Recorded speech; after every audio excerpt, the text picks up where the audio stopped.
I was in disbelief when I saw my wife embracing her boss like a couple at the company's couples party, and for a moment, I felt the ground disappear beneath my feet. The music in the background, the colorful lights, the laughter, everything around me seemed to slow down, as if the universe had made a point of showing me that exact moment in detail, without mercy. I wasn't prepared. No one is. There's a silent violence in watching, with your own eyes, the love of your life surrender to another as if you'd never existed. Her hand rested intimately on his back, her fingers lightly trailing along the collar of his suit, and her look at him killed me. It wasn't guilt, nor remorse, nor hesitation. It was surrender. It was desire. It was the kind of look I'd begged for months and never received. It wasn't a social hug. It was the embrace of someone who already knew each other through their skin. Through their bed. Through their lies. I turned. I walked to the exit, without saying anything, without confrontation, without an audience. There, in that exact moment, it was all over. Everything. What I saw was enough. In the days that followed, she tried to talk. Tried to explain. He said it was confusing, that things between us were cold, that he felt invisible. That was never meant to hurt me. I looked at her with a silence that hurt more than any scream. And I responded with the only phrase that escaped my torn soul, what I saw was enough. Because it was. I didn't need anything else. I didn't need details, dates, apologies. Betrayal is a breakup that doesn't warn. It cuts from the inside out. It wounds the past, the present, and the future all at once. And most cruelly, it transformed me into someone I no longer recognized in the mirror. I spent days without eating. Without sleeping. Unable to touch anything that was ours. The clothes in the closet, the dishes we'd chosen together, the armchair where she used to read at night. Everything became a symbol of what would never return.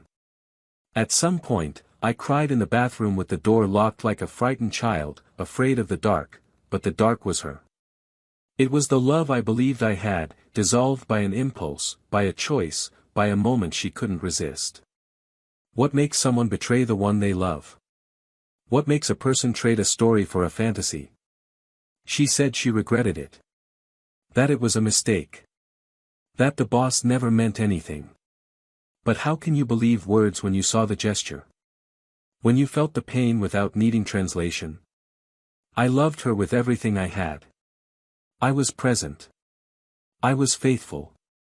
I was loyal on difficult days, on tired nights, on forgotten birthdays, on boring Sundays.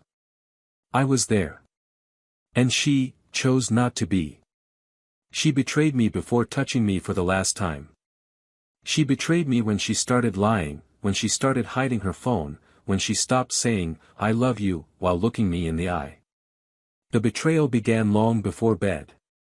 It began with the distance she created between us. Months passed. And I, calmly and with scars, began to rediscover something I thought had died within me, the ability to feel. I discovered that love doesn't die, it sleeps. And sometimes, it awakens in eyes we've never seen before, but that recognize us as if they knew every pain we've experienced. That's how I began again. Without haste, without fear, without needing to erase the past. Because you can't erase love. You can transform its pain into learning. Into strength. Into a new path. And she, ironically, was left alone. The boss, so charming, so confident, so seductive, never wanted anything more than an adventure. When she realized it, she was sitting in an empty apartment, surrounded by memories she'd emptied herself. You tried to find me. With tears, with apologies, with eyes that now knew what it was to lose. You said you loved me. That you truly loved me. That you were weak, impulsive, confused. He said that if he could, he would go back in time. And I listened. Because I'm human. Because I was also at fault, even if minimal. Because part of me wanted to understand why. I listened. I accepted. And I forgave.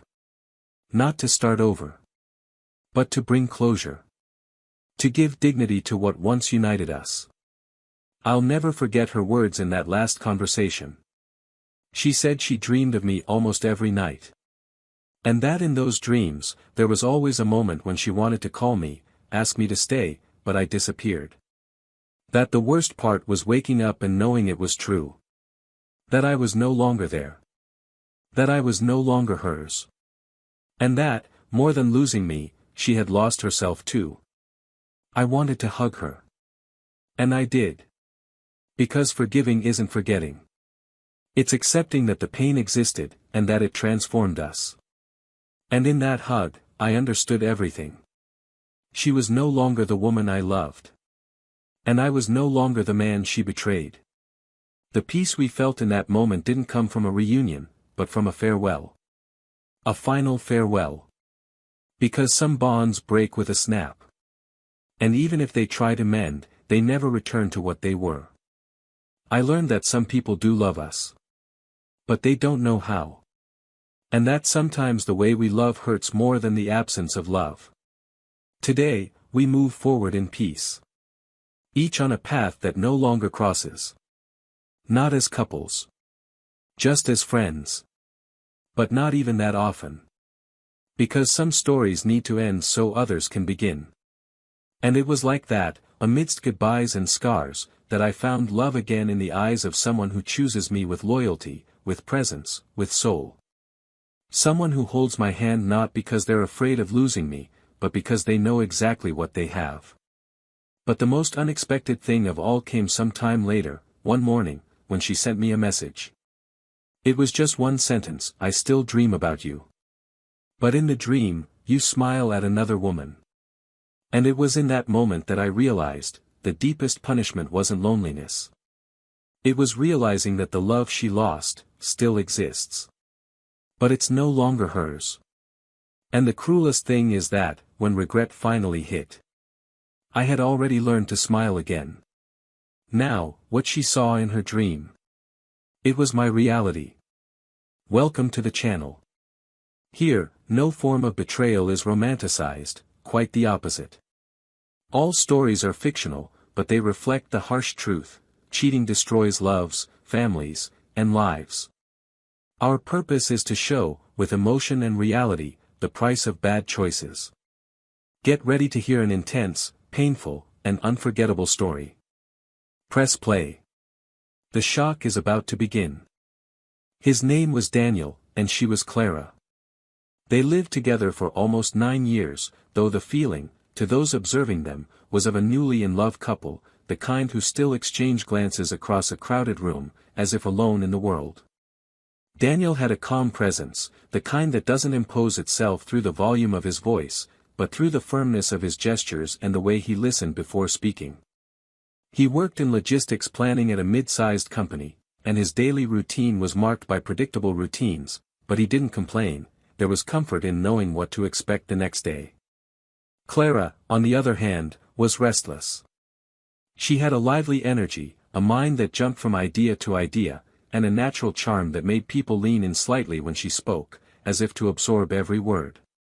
She worked as a marketing analyst, handling campaigns, presentations, and meetings where her eyes spoke as much as her mouth.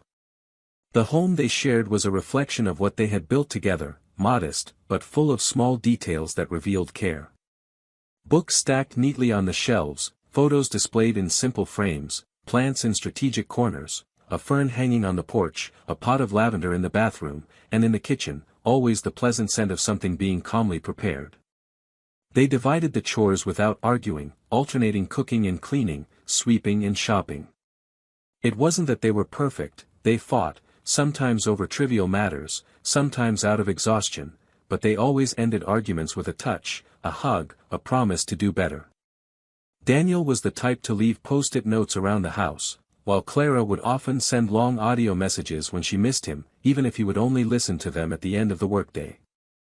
Their history was made of small gestures, and that made them great. They had codes, inside jokes, a Spotify playlist called Us Two, with songs no one but them would understand why they were there. Clara loved strong coffee in the morning but never remembered to buy it, so Daniel made a point of replenishing the supply before it ran out. He, in turn, was always forgetting his keys, and she always left a copy in her purse, just in case. On Friday nights, they had a ritual of watching old movies with blankets on the couch, even if they sometimes fell asleep before the end. In the eyes of the world, they were a stable, serene, balanced couple. They had weathered financial crises, job changes, and the loss of a pet that had scarred them for months. They were together through thick and thin, as their vows say, even if they never made it official. They believed love was in actions, not ceremonies. Over time, the relationship became quieter. Not the uncomfortable silence of absence, but the silence of someone who knows each other so well they don't need to talk all the time. But with it also came a solid routine. Weekends stopped being adventures and became to-do lists. Kisses became less frequent. Conversations became more practical. There was still love, at least, that's what Daniel believed for a long time. He would watch her sleep and feel a lump in his throat of gratitude for having her there. Sometimes, when she left early for work, he would wake up alone in bed, but he could smell her on the pillow, and that was enough to start the day well. Clara, for her part, began spending more time away, immersed in new work projects, meetings that stretched out, impromptu happy hours. Daniel didn't complain, he trusted her, and more than that, he understood her need to be active. When she arrived home late, tired, he would warm up her food, offer a shoulder massage, or just listen to her vent about the week's frustrations. The few trips they took together during the holidays were always full of photos and smiles. Clara had a quick eye, capturing unique angles with her cell phone, and saying she wanted to create a memory wall one day. Daniel promised to do the same with her. He had plans to renovate the porch, to turn the back room into a small studio for the two of them to work together on weekends. She was someone who still believed in forever, even if the world told him otherwise. And for that very reason, he didn't see the signs. Small separations that, alone, meant nothing, but together, began to build a chasm. Clara smiled less when she got home. Her hugs were briefer, her eyes more scattered. She began to forget dates, to cancel appointments she previously wouldn't miss for anything. She said she was tired, overwhelmed, and Daniel, in his kindness, believed her. He wanted to give her space, he wanted to not suffocate. Because love, for him, was also knowing how to step back when the other needed to breathe. He was proud of her. Of her intelligence, her ability to adapt, her courage in environments he considered too cold. He spoke of her with a sparkle in his eyes when his friends asked. He said she was lucky. And indeed, he believed it. Clara admired him too, or at least, she admired the man he'd always been. But at some point, she began to miss something. She wasn't sure what. Maybe the intensity, the butterflies in her stomach, the surprises, the impulsive gestures. Daniel was everything she knew she needed, but maybe, deep down, he wasn't what she wanted anymore. Or maybe she was just confused, too tired to realize the problem was with her and not the other person. And so she began to seek distractions. New circles of friends. New conversations. New glances. He didn't betray her immediately. Before action, there's always a time of internal questioning, of resistances gradually broken down, almost imperceptibly. Sundays became quieter. Clara no longer sat on the couch with him to watch old movies. She began to occupy herself with reading, video calls, online courses. There was always something. Daniel tried not to see malice in it. He attributed it to a phase. All relationships go through phases. Intimacy was no longer as frequent, but there were still kisses on the forehead, hurried hugs. Small demonstrations that, for him, were anchors. He believed that love meant persisting even when the tides were not favorable. That's why he never complained. Never demanded. He remained himself, faithful to the silent promise he'd once made to her, to be there, even on the hardest days. And Clara, even distancing herself, still carried a certain guilt about it. Small guilts, muffled by everyday life. He believed everything was under control. That it was just a phase. That it would soon pass. At the time, they were about to celebrate another anniversary. Daniel planned a simple dinner at the same restaurant they'd gone to on their third date. She reserved their favorite table, bought flowers, and spent days choosing words to handwrite a note. He was the kind of man who still believed in the power of small details. Clara, upon learning of the surprise, smiled tenderly, but with a kind of discomfort hidden in her eyes. As if that gesture, so pure, reminded her of how far she'd drifted without realizing it. Or maybe, realizing it. The evening of dinner was pleasant, but there was a void between them. They talked, toasted, smiled, but they didn't touch each other as before. When they got home, she went straight to her room, saying she was exhausted. He stayed in the living room for a few minutes, looking at the note she barely had time to read. And then he turned out the lights, believing that love, sometimes, is also silence. The following week, Clara mentioned there would be a company party. It would be a private event, only for employees and their partners. A more relaxed, informal gathering to celebrate the company's positive results from the last half year. Daniel hesitated because he was tired, but she insisted he go. She said it was important to her that he be there.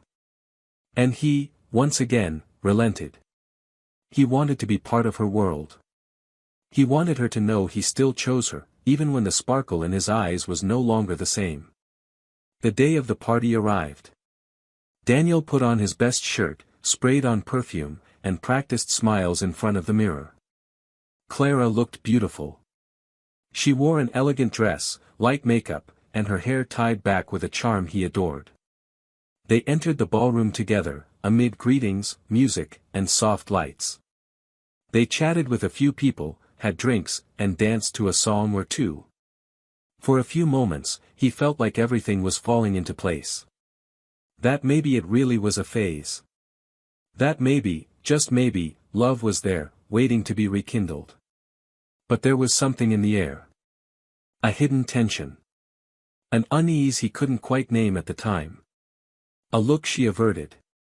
A touch that lingered a second too long. A laugh out of context.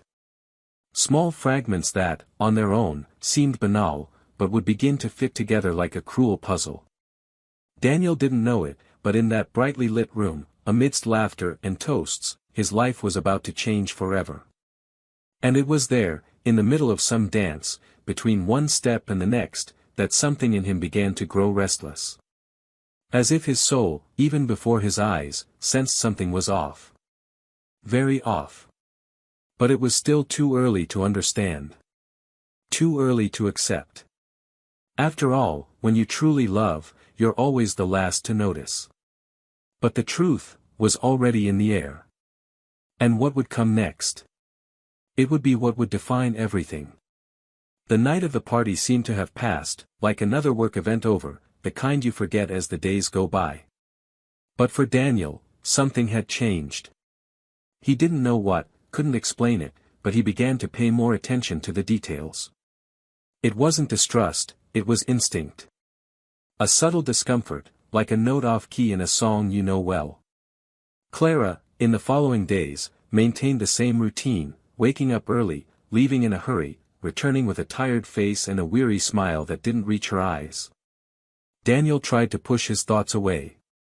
He didn't want to be that kind of man who monitors, who investigates, who accuses without proof.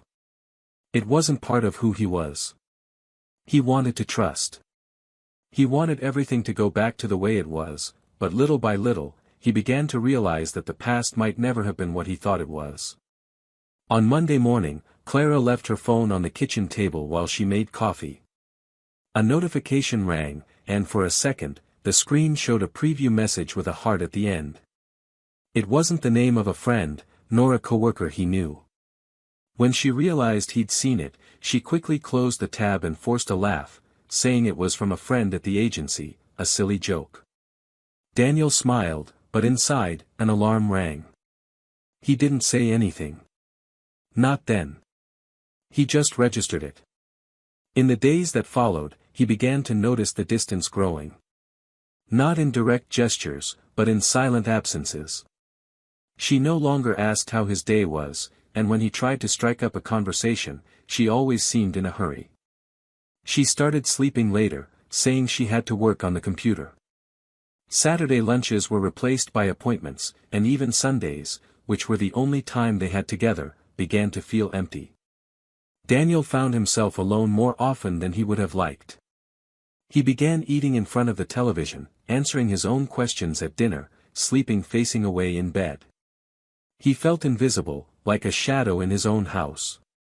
But even so, he persisted. He bought her flowers on a random Tuesday, tried to cook her favorite dish on a cold night, even planned a weekend away, just the two of them. She thanked him, smiled, but declined. She said she was overwhelmed with demands, that she couldn't disconnect now. She asked to reschedule. He swallowed his frustration with a glass of cheap wine and a movie he finished alone. It was on a normal night that everything began to fall into place. Clara arrived home later than usual. She said she'd stayed to attend to an urgent presentation. Daniel stopped asking any more questions. He prepared something light for them both and waited. When she came in, she smelled of a perfume he didn't recognize. It wasn't hers, it wasn't theirs. It was new. Strange. Different. She realized he'd noticed and offered a quick explanation. A colleague had left a bottle in the agency bathroom, and she'd used it by mistake. Daniel nodded, but at that moment, something in him snapped. It was as if intuition, that voice muffled for so long, finally cried out. The next morning, he couldn't sleep. He got up, walked to the living room, and sat on the dark sofa with a blanket draped over his shoulders. He grabbed his phone and stood there, staring out the window into the night. He thought about Clara, about their story, and wondered if it was worth keeping trying when he seemed to be the only one still trying. For the first time, he typed her name into the social media search box she used frequently. It wasn't an invasion, it was desperation. He was a man trying to understand when he stopped being enough. He found nothing suspicious, just old photos, smiles frozen in time. But what caught his attention was the lack of news. Clara had stopped posting weeks ago. There were no updates, no records of her daily life, as she used to. It was as if she had digitally disappeared. For someone so active, it was strange. Very strange. 2 days later, a mutual friend called Daniel asking if he would be attending an upcoming get-together with old college classmates. Daniel hesitated, but decided to go. He needed to get out, see people, try to breathe free from what was becoming suffocating. Clara wasn't at the event. They said she'd been invited but declined. An old acquaintance, who now worked in the same department as her, made a vague comment about the new atmosphere at work. Daniel didn't understand it right away, but the discomfort on the faces of those who heard the comment was evident. There was something unspoken, something hanging in the air like a heavy cloud. He tried to hide it, changed the subject, laughed mechanically, but the unease grew inside him again like an emotional tumor. The following Saturday, Clara announced she was having a team lunch with her superiors. It was something new. She'd never mentioned this kind of meeting on weekends. Daniel offered her a ride, but she politely declined, saying her colleagues had already arranged a group ride. When she left, she was dressed in a way he hadn't seen in a long time. Hair down, light makeup, a dress she hadn't worn in months. Daniel stood in the doorway for a while, staring down the empty hallway. The silence in the house seemed to scream. That night, Clara returned with her eyes shining, as if she'd experienced something special. She tried to hide it, but Daniel knew that glow. It was the same one she'd had when, early in their relationship, she'd come back from dates with him. It was the glow of someone just starting something. But now, he knew, it wasn't with him. Clara sat at the table, ate a little, and said she was tired. Daniel nodded. That night, while she slept, he went through her bag and found a receipt from an upscale restaurant. A place they'd never been together. It was for two. The price indicated a full dinner. And the time printed on it didn't coincide with lunch. It was there, in front of him. The lie, the deception, the cut. But even with the evidence, he didn't confront her. Not yet. Daniel needed to see it for himself. He needed something to completely break him, not for revenge, but to make sure he wasn't overreacting. So the following week, when Clara mentioned a new get-together, this time with couples from the company, he decided to go. He said yes with a serene smile. She seemed surprised, but couldn't resist. On the day of the event, Daniel prepared himself as if he were going to a trial. He knew something was coming. They arrived together, like last time, but this time, he didn't try to pretend. He maintained a neutral, observant posture. Clara chatted with colleagues, laughing lightly, her eyes roaming the room familiarly. Daniel discreetly slipped away to get a drink. When he returned, she wasn't where he'd left her. He searched with his eyes, walked between the groups, greeted one or another, until, as he turned the corner into the smaller room, he saw her. It was a hug. But not just any hug. It was intimate, lingering, with gentle touches on the back, their bodies aligned as only when there's desire. Clara was in the arms of a tall man, dressed in the same suit he'd seen in photos on the corporate website. He was her boss. They both laughed softly, and she rested her face on his shoulder with the delicacy of someone who'd found comfort in that place. Daniel stood still. Time stood still. The room, the music, the voices, everything became background noise. He didn't move forward, didn't shout, didn't show himself. He simply turned. He walked toward the exit with firm but cold steps. Each step was a heartbeat that was breaking silently. That night, Clara didn't immediately notice his absence. When she looked for him, he was already far away. He left no note, no message. He left with his soul dragging its feet. Arriving home, she sat on the sofa and stared into the void. The pieces finally fell into place. The intuition, the silences, the lies disguised as weariness. Everything was there, naked and raw. She had made a choice. And now he would make his too. But what Daniel didn't yet know was that betrayal, devastating as it was only the surface of something much deeper. Something that was still hidden. A silent but brutal detail that would forever change the way he viewed everything they'd experienced. Because sometimes, what destroys isn't just the pain of betrayal, but what lay behind it. The day after the party dawned gray. Daniel woke, unsure whether he'd slept or simply dozed off amid memories that insisted on mingling with the silence of the house. Her absence on the other side of the bed felt like an echo of the night before, but at the same time, it was different. It was no longer a physical absence, it was an absence of truth, of trust, of belonging. He got up slowly, made coffee without hunger, and stood before the window, watching the fine rain streak the glass, as if the world were mourning with him. His heart still beat slowly, but each beat carried a weight. His body moved, but his soul dragged. Still, he didn't look for Clara. He let time pass in silence, like someone waiting for something to fall from above and finally end what is already doomed. That afternoon, she arrived. She entered with a false lightness, as if nothing were out of place.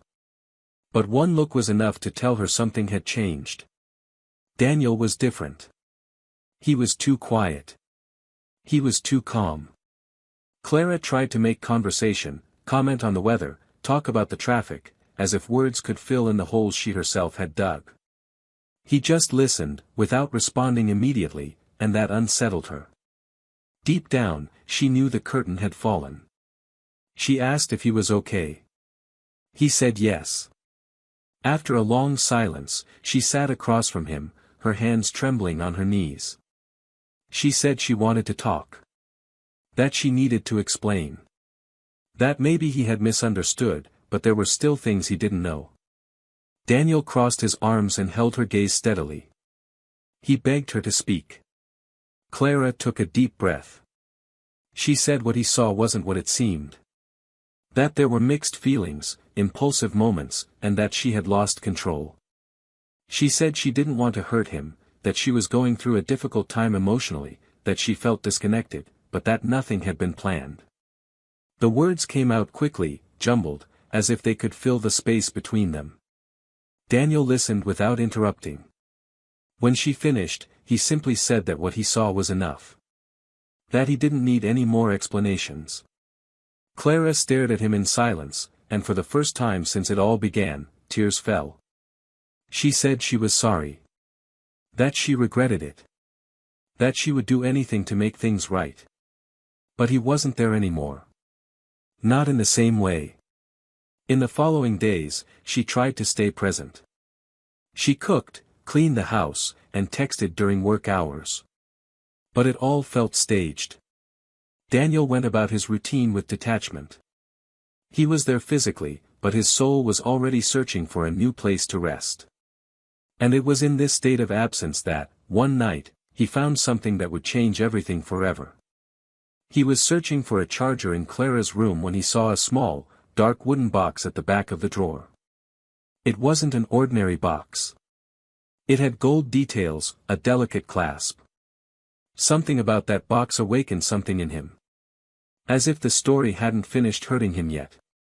He opened it slowly, almost fearfully. Inside were letters. Many letters. Letters that weren't his. Handwritten, recently dated. They were long, full of feelings, promises, declarations. But that wasn't what truly hurt him. Between the pages was a photo. Just one. Small, yellowed, low quality, but clear enough. Clara was sitting on a park bench, with her boss beside her. The two of them laughing. On her lap was a child. A girl of about 2 years old. The caption, written in Clara's handwriting on the back, read, "3 worlds, 1 heart." Daniel felt the breath leave his body. For a second, he thought it was some kind of joke. But the letters confirmed what his eyes were still reluctant to accept. In that moment, everything changed. What had seemed like betrayal revealed itself as just the surface of something much deeper. He sat on the bedroom floor, the box on his lap, his trembling fingers holding the photo. The words in the letters echoed like gunshots inside his head. There were mentions of trips, secret meetings, days spent together out of town. In one of the letters, the boss said that, although he had other commitments, Clara was the true love of his life. That the girl was the reason he woke up every day with a smile. And that one day, everything would be different. Daniel read every line with the pain of someone watching their past erased by a devastating truth. The betrayal alone was unbearable. But now there was a life. A child. A lie nurtured for too long. And him? Where was he while all this was happening? At what point did he become a supporting character in his own story? She put the photo in her pocket, closed the box, and placed it exactly where it had been. That night passed like a silent nightmare. The next day, when Clara woke, she found Daniel sitting at the table, his eyes downcast and the same serenity he'd been carrying these past few days. He called her over to talk. He asked her to sit down. Clara, still drowsy, didn't immediately realize the weight of that moment. Until he took the photo from his pocket and placed it on the table. The impact was immediate. She paled. Words fled. Her breath vanished in sobs. She tried to explain, but there was no way. Daniel asked who the girl was. She tried to make things up. She said she was a friend's daughter, that it was just for one day, that they were taking care of the child as a favor. But he interrupted her. He asked her not to lie anymore. He said the letters were there. That he knew everything. That he didn't need any more versions, or excuses. He just wanted to hear the truth. Clara then broke down. He told her that, during a company trip 2 years earlier, she had an affair with her boss. He said he thought it was just a slip-up, but that things continued. That the child was born months later, the result of a relationship she never had the courage to face. That her boss knew, but they both decided to keep it secret. That she cared for her daughter remotely, in occasional meetings, with flimsy excuses that never raised suspicions. That she lived in constant torment, but couldn't escape it. Daniel listened to everything in silence. He didn't cry. He didn't scream. He just closed his eyes for a few seconds, and when he opened them, there was an abyss there. He said he understood everything now. That the love they'd built had died long before the betrayal was revealed. He said he didn't hate her, but that he'd never be able to look at her the same way. That he'd lost something that would never be recovered. That she hadn't just destroyed a relationship, but had erased a man entirely. Clara tried to get closer, asked for forgiveness, told him she loved him. But love, back then, was just an empty word. Daniel got up, went to his room, grabbed a backpack, and left. He didn't slam the door. He took almost nothing. Just silence and pain. That was the last time he'd walk through that house as someone who still believed in her. What he carried now was a living mourning. And that kind of mourning isn't buried with flowers, but with distance. The life he knew no longer existed. The woman he loved was no longer real. And all that remained. It was rebuilding himself from the ashes of a history that was never what he thought it was. Daniel didn't return that night. Or the next. Or the week after. The apartment remained intact, every object in its place, the clothes in the hamper, the books on the shelf, the cutlery on the drainer, but everything had become a symbol of a time that no longer existed. He needed to leave not only the house, but everything that bound him to a well-constructed lie. For the first few days, he stayed in a discreet hotel, not far away, but close enough that he wouldn't accidentally bump into it. He spent hours walking aimlessly, as if the streets were maps of himself he was trying to redesign. He was quiet, but thoughts pierced him like blades. For the first time, he experienced the weight of a loss that wasn't just emotional, but also identity-related. He no longer knew who he was. He no longer knew what he felt. And, above all, he didn't know if he would ever be able to rebuild himself completely. Clara tried to contact him. She sent messages, long audio messages, emails. Sometimes she showed up at the hotel door, crying, telling him he needed to hear the rest, that there was more to say. But he didn't open it. Not yet. Not then. It was as if everything he needed was in the silence, in the space between one memory and another, in what hadn't yet completely collapsed. And, above all, Daniel knew that listening now was accepting the collapse before he was ready to go through it. He knew that if he opened the door too soon, he wouldn't emerge from it whole. He wanted to understand, yes, but not through Clara's mouth. He wanted to understand through life. It was only after a few days, in a small cafe tucked away among tree-lined streets, that Daniel finally allowed himself to talk about what had happened. Sitting in front of an old friend, he told everything. The betrayal. The child. The letters. The photo. The slow, inevitable crumbling of a story he swore was solid. His friend didn't try to console him with clichés. He simply listened, with teary eyes and steady hands.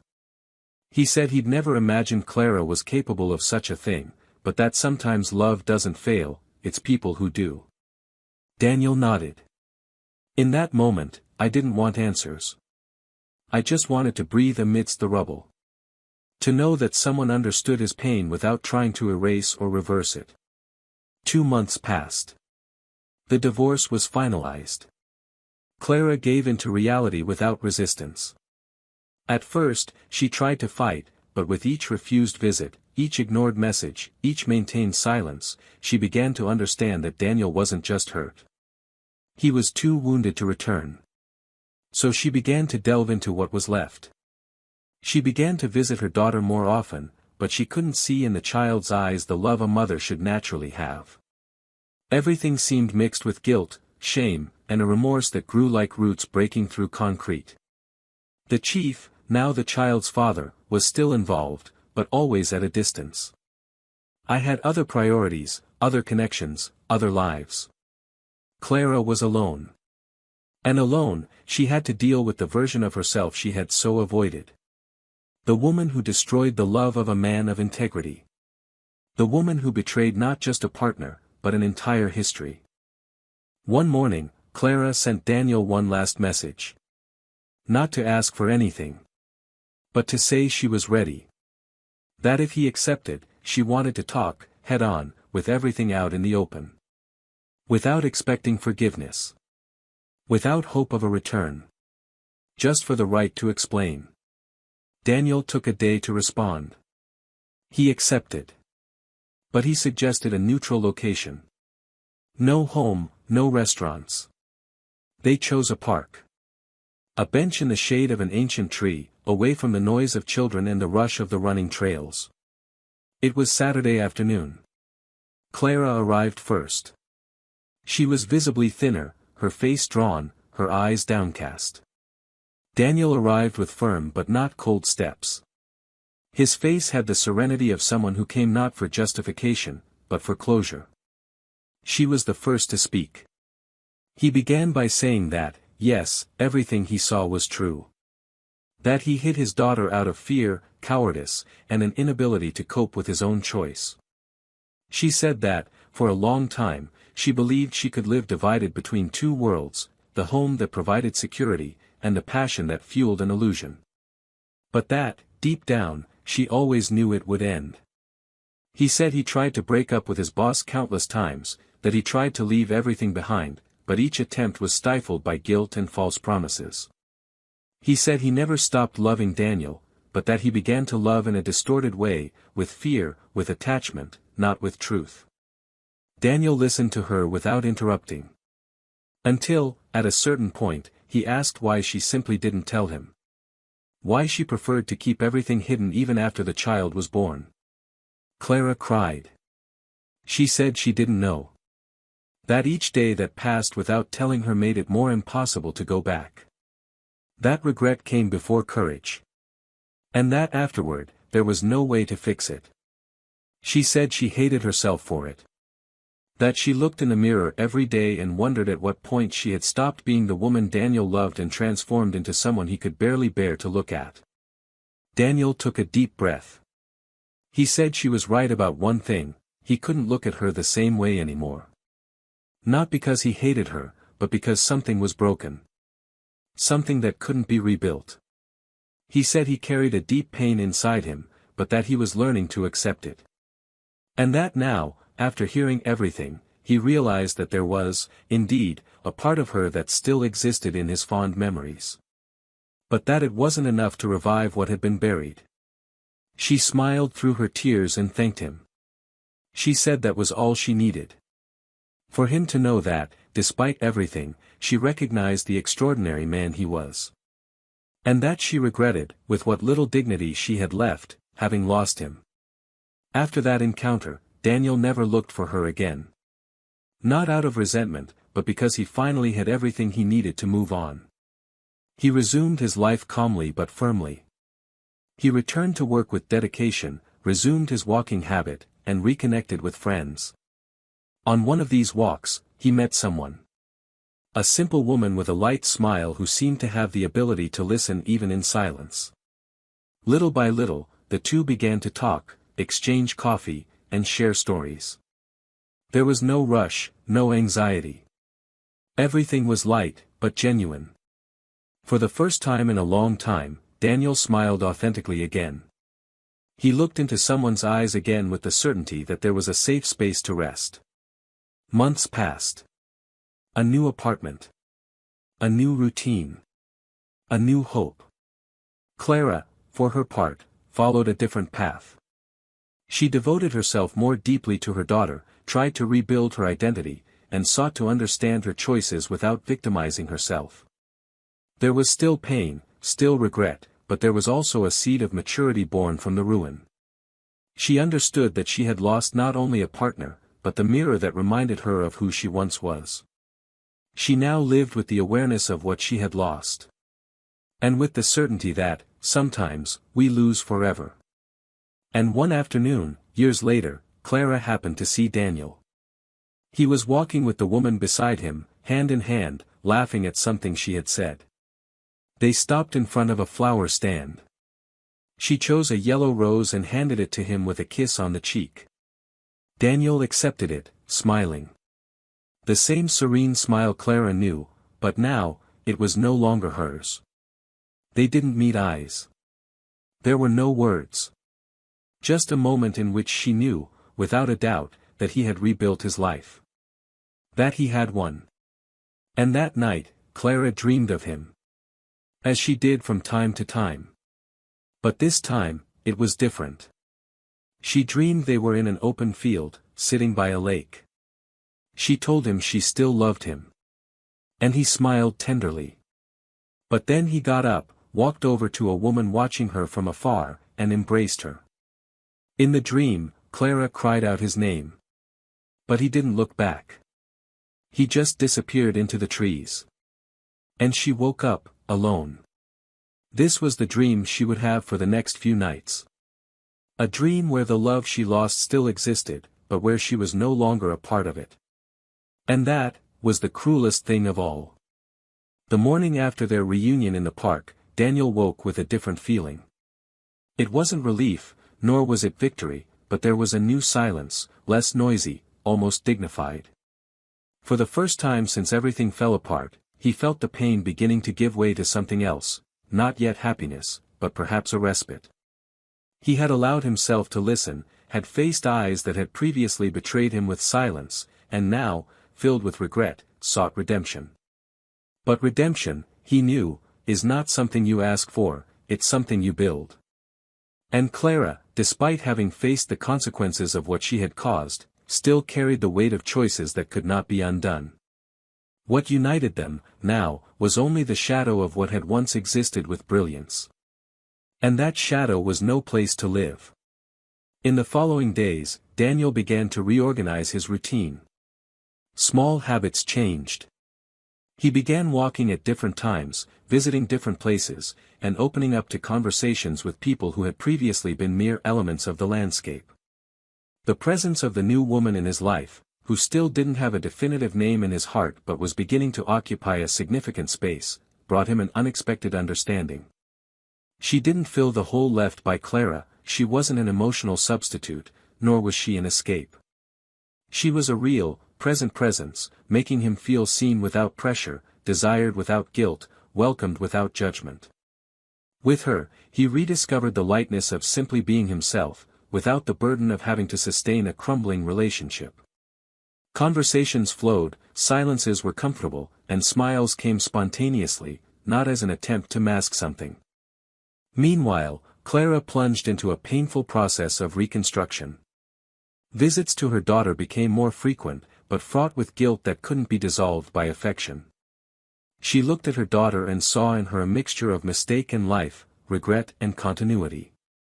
She was afraid that one day her daughter would look at her with the same judgment Daniel didn't express in words, but which was etched in his eyes.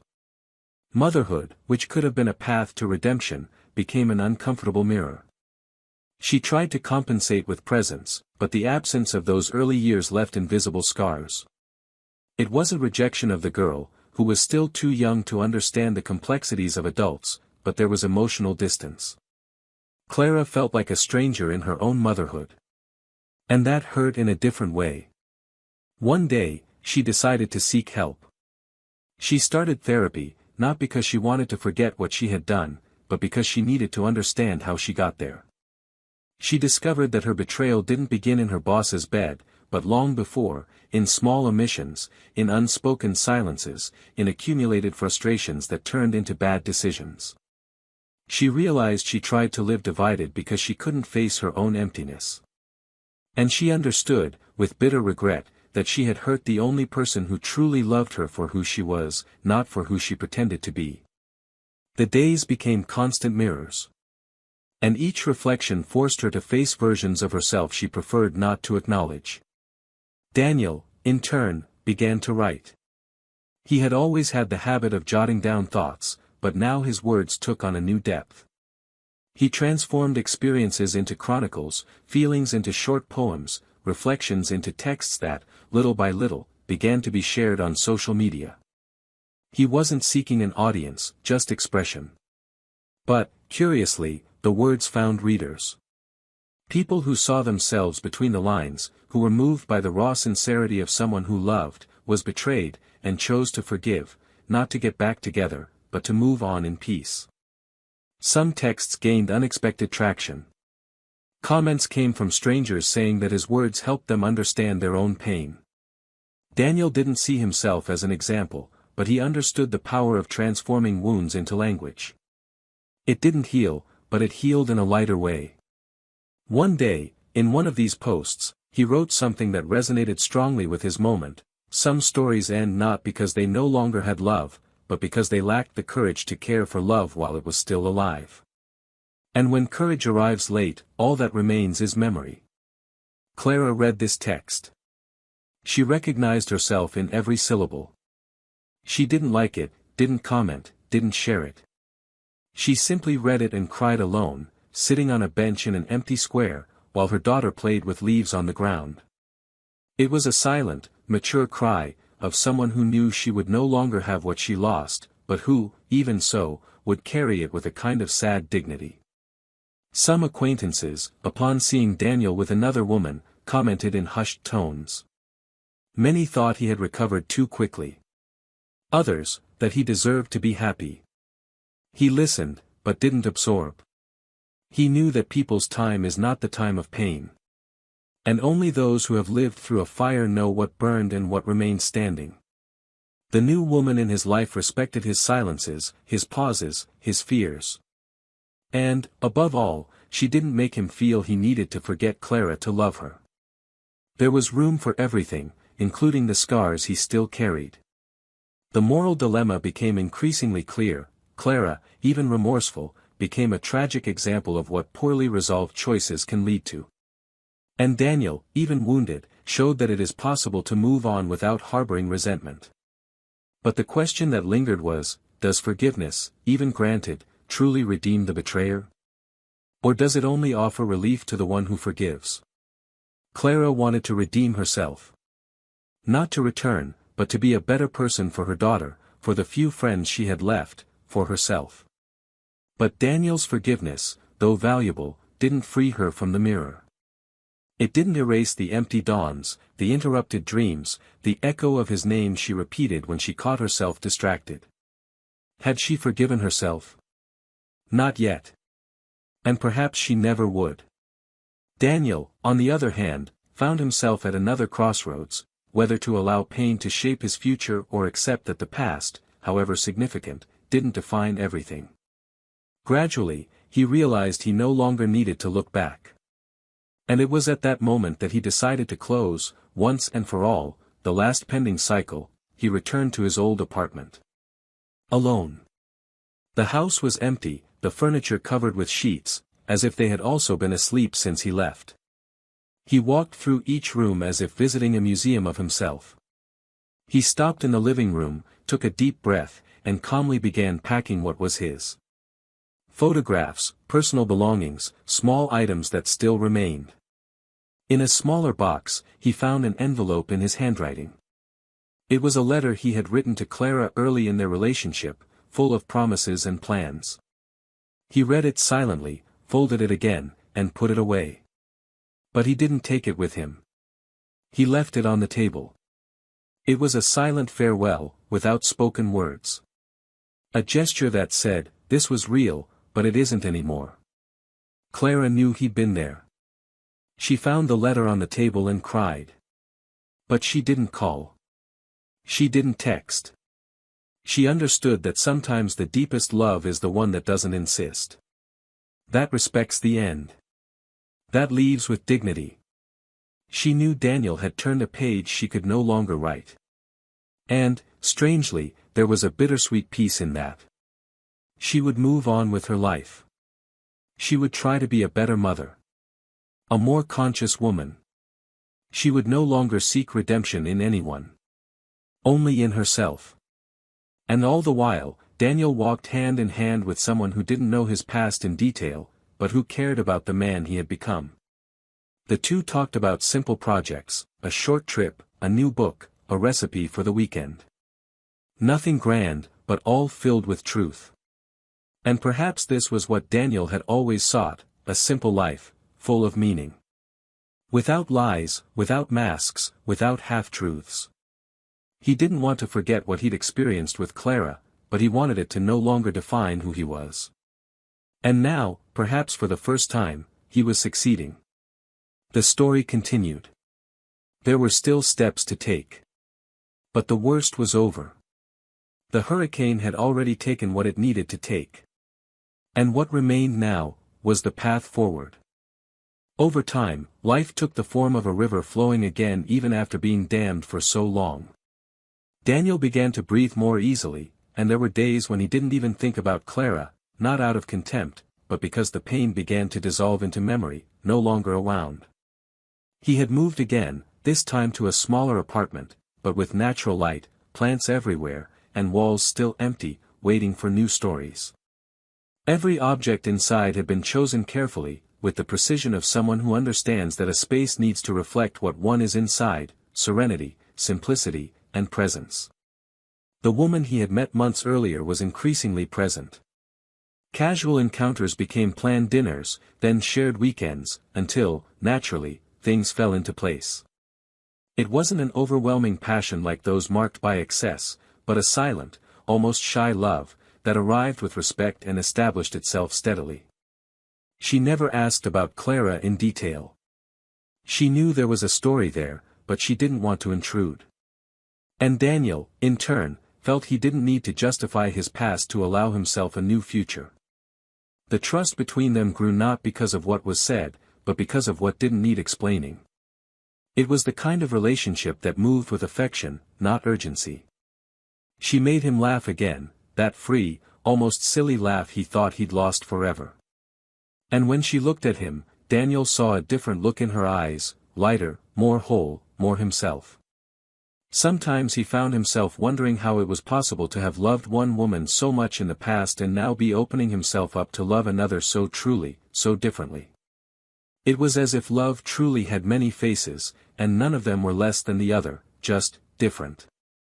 Clara, on the other hand, followed her more solitary path. Her daughter was growing up quickly and, little by little, began to ask questions. Who was her father? Why didn't he live with them? Why weren't there any pictures of him in the house? Clara responded evasively, protectively, but she already understood that the child was beginning to notice the gaps. The visits to the girl's father continued, but they were mechanical, with no emotional connection, only agreements and obligations. He never truly assumed the role she expected, and this only made the error of her choice even clearer. At night, after putting her daughter to bed, Clara would sit in the kitchen with a cup of cold tea and stare at her reflection in the window, trying to understand where exactly she had lost herself. She tried to forgive herself, but there were days when the remorse returned like a weight on her chest. Not for the betrayal itself, but for everything she had lost to herself in the process. One rainy late afternoon, Clara happened to bump into Daniel in the hallway of a cultural center. He was leaving a photography exhibition with his new partner, and she was there with her daughter, who wanted to watch a storytelling session. The encounter was brief but intense. A lingering look, a restrained smile, a respectful nod. Clara's daughter, curious, asked who he was.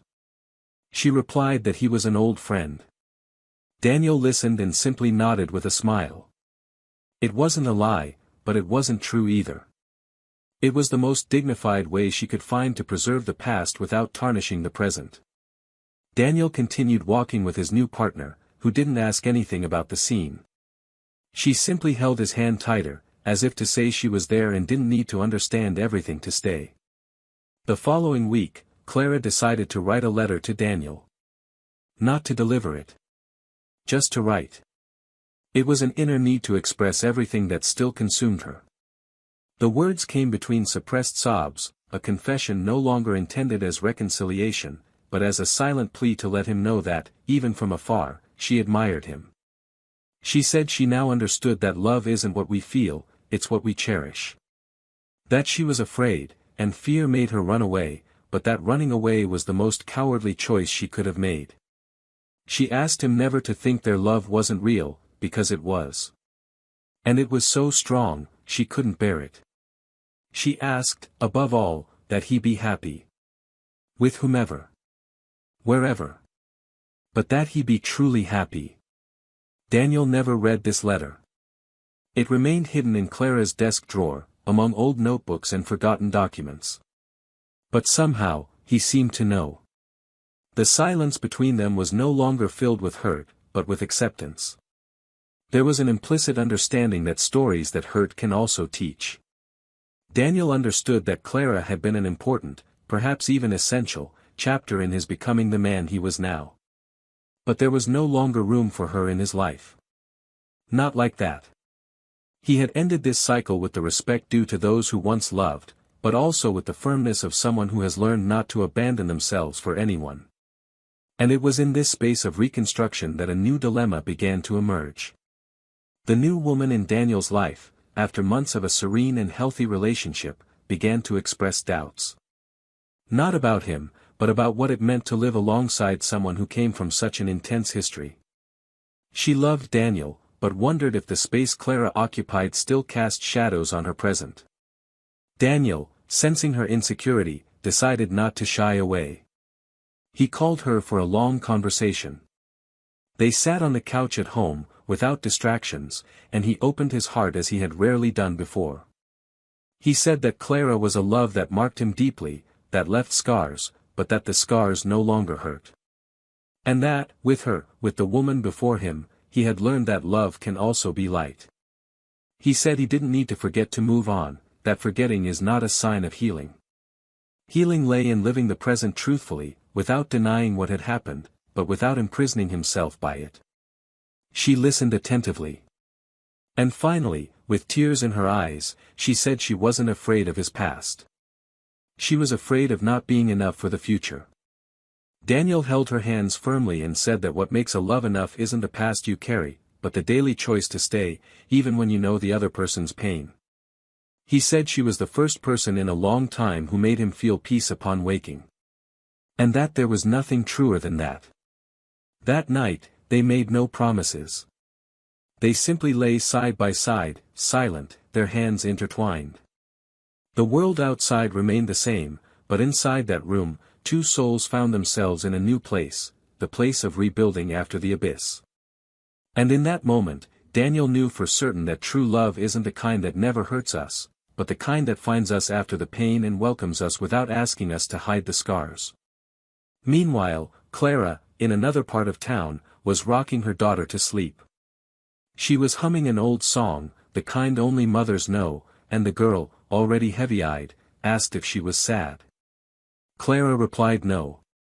That she was just thinking.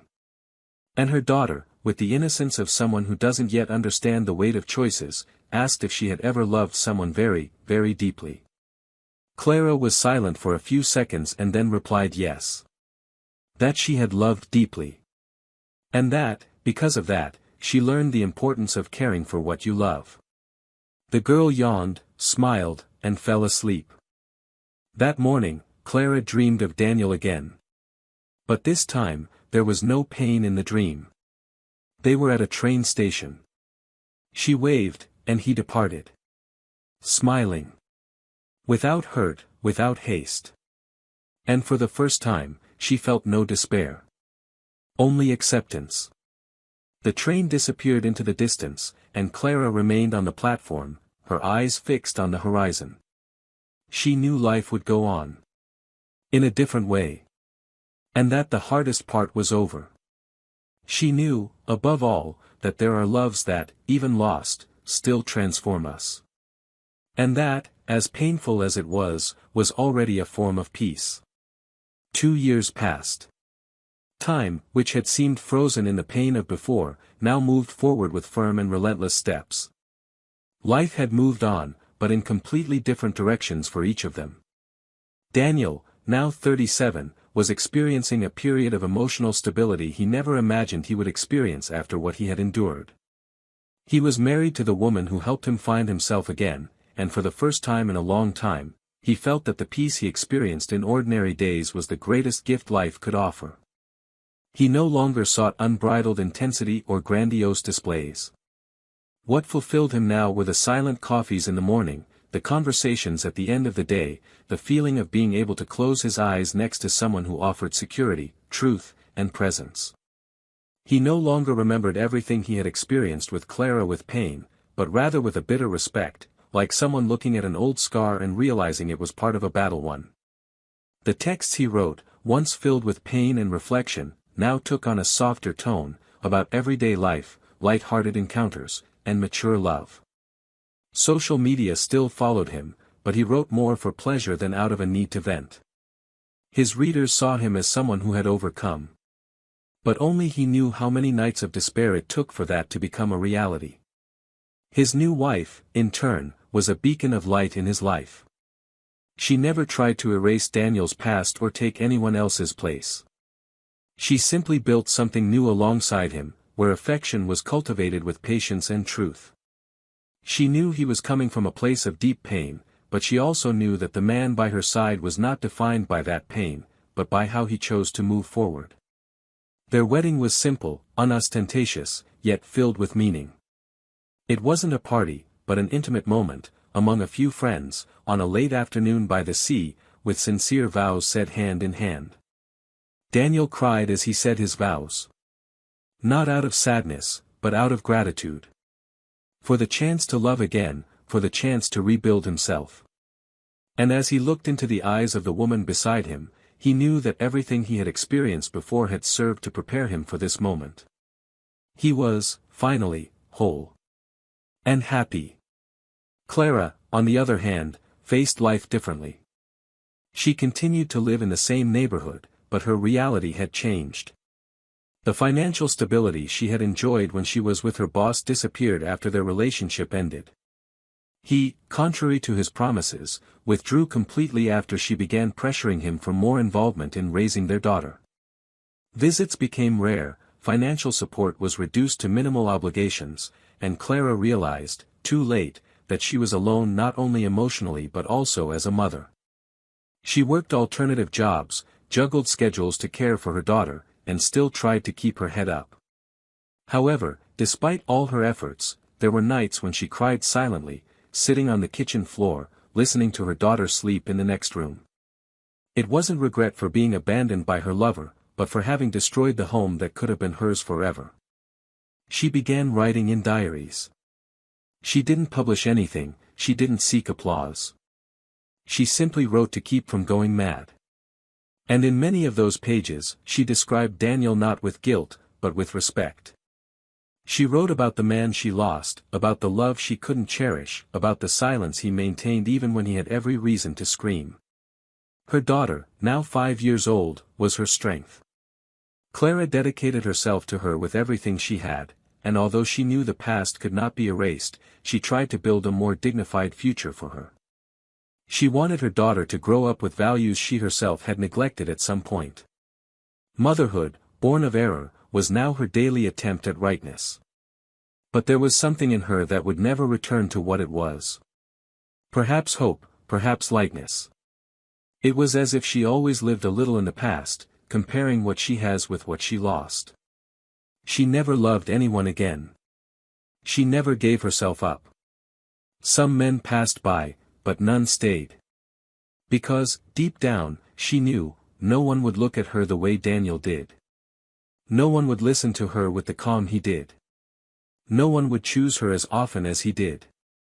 On one of those lonely Sundays, Clara went to a bookstore with her daughter. Walking through the shelves, she saw a small book with a minimalist cover, written by Daniel. It was a collection of short stories. She picked it up, sat on the floor between the shelves, and read it right there, devouring each page with teary eyes. In one of the texts, he told the story of a man who loved a woman as if she were his home, but was driven out by a storm she herself let in. At the end of the text, he said he found another place to live. A place where the roof was firm and the windows were always open. Clara closed the book with trembling hands. She didn't buy it. She left it there. It was too much to carry. She walked with her daughter through the wet streets, without saying a word, just holding her small hand tightly. A few weeks later, Daniel received a letter with no return address. He recognized the handwriting. Clear. There had been no request for a return, no declarations. Just a single sentence written in the center of the page: "The love I lost still lives, but now it lives in someone who knew how to care for it like I didn't." He folded the paper carefully, put it in his desk drawer, and didn't reply. Not out of pride, but because there was nothing more to say. Their story was written. With every comma, period, and erasure. Years later, Clara's daughter, now a teenager, decided to seek out Daniel. She wanted to know who he was. She had heard too much about him in silence, read things in secret, and sensed that this man was part of something important. She sent a polite, unprejudiced message. Daniel responded. Kindly. They arranged to meet at a coffee shop. She arrived shyly, he with a sincere smile. They talked for a full hour. About books, movies, dreams. She said her mother spoke of him with respect. Daniel smiled, thanked her, but didn't ask any more questions. When they said goodbye, she said, "You were the only true love of my mother's life." Daniel simply replied, "I hope she was able to love herself, too." And that's how everything found its place. There was no reconciliation, no revenge, no broken promises fulfilled too late. There was acceptance. There was rebuilding. There were losses that couldn't be reversed, but which were transformed into learning experiences.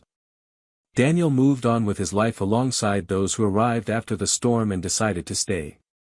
Clara moved on, bearing the consequences of her choices and the commitment to never again destroy what she once dreamed of building. If you've come this far, with a heavy heart or a sense of relief, I want to know, what did you think of this story? Do you believe that every mistake deserves forgiveness? Have you ever experienced something similar? Leave your opinion in the comments, it's very important to us. And if you're not yet subscribed to the channel, subscribe now, activate the bell, and stay tuned for the next stories we have here. Remember, betrayal isn't just a mistake. It's a choice that breaks bonds, that hurts those who truly love, that changes lives forever. Don't destroy someone who's trying to love you. Be honest. Be loyal. Loyalty is still the greatest act of love anyone can offer. And on this channel, we don't support any kind of betrayal. May this story serve as a mirror, a warning, and a lesson. Sometimes, losing someone we loved is the greatest sentence fate can give us. And when that happens, there's no time to undo what was broken. Until the next story.